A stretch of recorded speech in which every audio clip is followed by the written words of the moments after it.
భారతదేశంలోనే ఒక లాజిస్టిక్స్ హబ్గా తయారు చేసే బాధ్యత, లాజిస్టిక్స్ కాస్ట్ తగ్గించే బాధ్యత తీసుకుంటామని కూడా నేను మీకు తెలియజేస్తున్నా.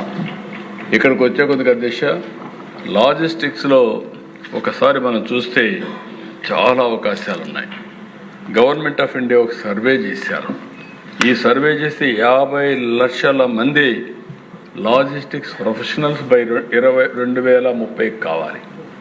మన రాష్ట్రంలో 2,85,000 కావాలి. మనం కానీ ట్రైన్ చేయగలిగితే ఒక 5 లక్షల మందికి ఇది బెస్ట్ ఉపాధి అవుతుంది.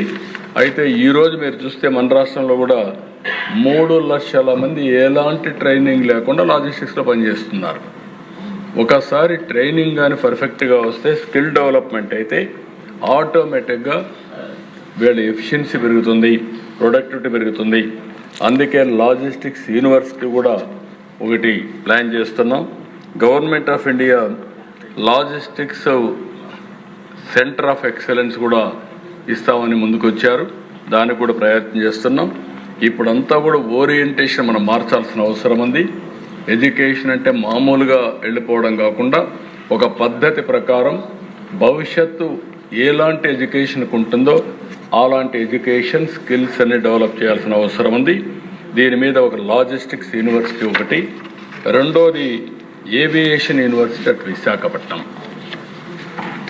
జిఎంఆర్ ముందుకు వచ్చారు. ఇది కూడా వస్తే దీనివల్ల ఒక 5,000 ప్రొఫెషనల్స్ని మనం ట్రైన్ చేసుకునే అవకాశం ఉంటుంది. ఇది సెకండ్ యూనివర్సిటీ అవుతుంది. ఇప్పుడు ఒకటే యూనివర్సిటీ ఉంది. దీన్ని కూడా పెట్టి విశాఖపట్నం నుంచి మనం ఆపరేట్ చేయగలిగితే భవిష్యత్తులో సివిల్ ఏవియేషన్కి చాలా డిమాండ్ ఉంటుంది. అలాంటి సందర్భంలో మన వాళ్ళు మనం తయారు చేయగలిగితే ఉపాధి రావడమే కాకుండా ఈ సెక్టర్లో పెద్ద ఎత్తున మనకు అవకాశాలు వచ్చే అవకాశం ఉంది.